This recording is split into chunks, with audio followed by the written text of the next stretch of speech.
Well, Pat, a few miles to the east, out in Flushing, Long Island, the Shea Stadium faithful witness a sports spectacle that none of them will ever forget. A standing room only crowd jammed Shea Stadium last week for a happening. When San Francisco's John Brody passed to Gene Washington at the end of the first quarter, it marked the only connection of the day for this dynamic duo.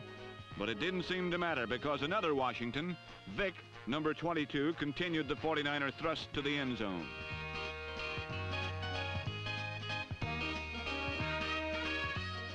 The 49ers were well on their way to breaking their two-game losing spell and regaining first place in the NFC West.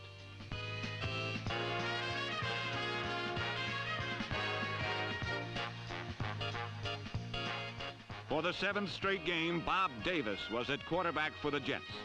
But on this day, he would complete only one ill-fated pass. Bob Davis, the third-string quarterback who had surprisingly taken over a half a season earlier, was forced to leave the game in pain, while the man currently listed as the number 3 Jet quarterback was called upon to make his first appearance since a season and a half, and a broken wrist and another surgically mended knee. And now it was up to Joe Namath to show the world that he still had the magic.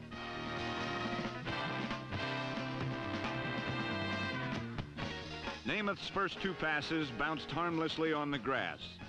And there again was the question, was the magic still there? Probably even Namath himself didn't know. Then on his next series and his 3rd official pass attempt of the season, Namath hit Emerson Boozer for 28 yards.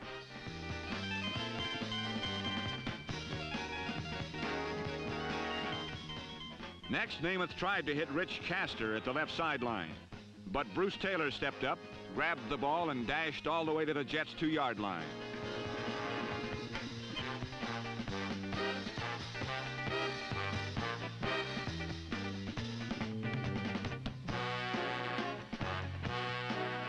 From the 2, the San Francisco offense failed, and the 49ers had to settle for a field goal and a 10-0 lead.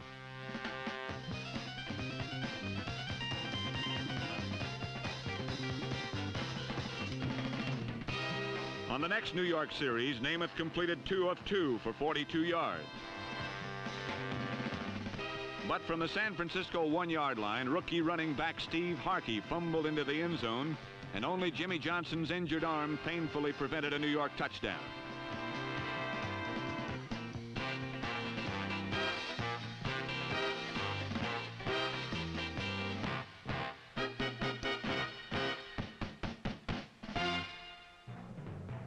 In the second half, Ken Willard immediately got the 49ers rolling again. In all, Willard ran for 129 yards, while his running mate, Vic Washington, accumulated 125. And then there was that third speedy runner in the San Francisco backfield.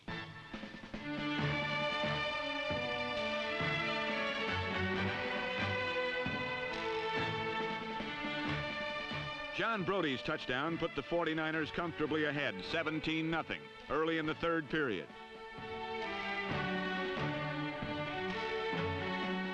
Then suddenly, like lightning from the winter sky, came the old Namath magic.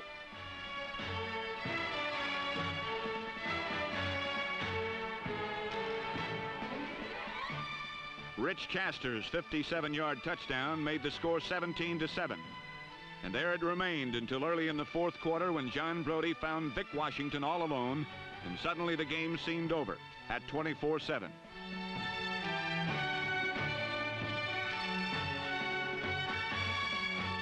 Brody completed only 5 passes in the game, but they seemed to be more than enough, especially with the NFC's top-ranked defense now free to storm into Namath's pass pocket on every play.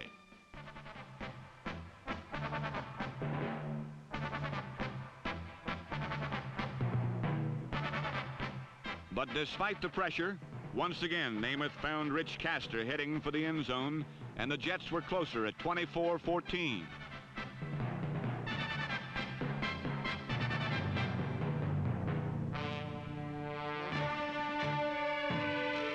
Just 6 plays later, following a blocked punt, Namath again went for the big one.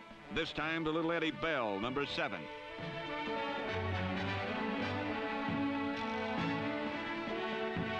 Suddenly, the Jets were within 3 points, and Super Sunday didn't seem so far away.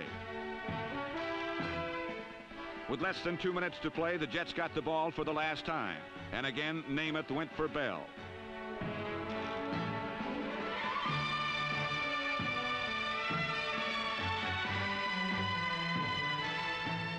In the game's final minute, Namath threw 5 more passes, at least one of which came about as close as humanly possible to the winning touchdown.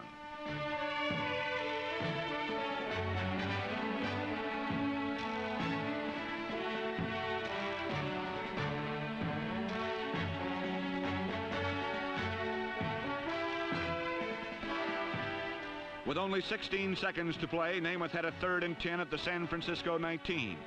He chose to throw again for Ed Bell in the end zone. Johnny Fuller, playing in the middle of the 49ers' deep zone defense, had ended the last New York threat and had preserved the San Francisco victory for first place in the NFC West.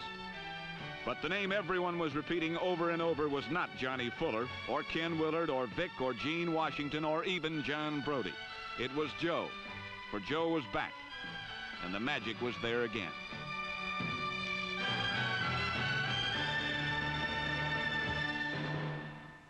Well, Joe, Willie Whiteshoes really had them breathing hard up in New York last week, but what a great comeback. He's really a great QB, isn't he? One of the best I've ever seen, without doubt.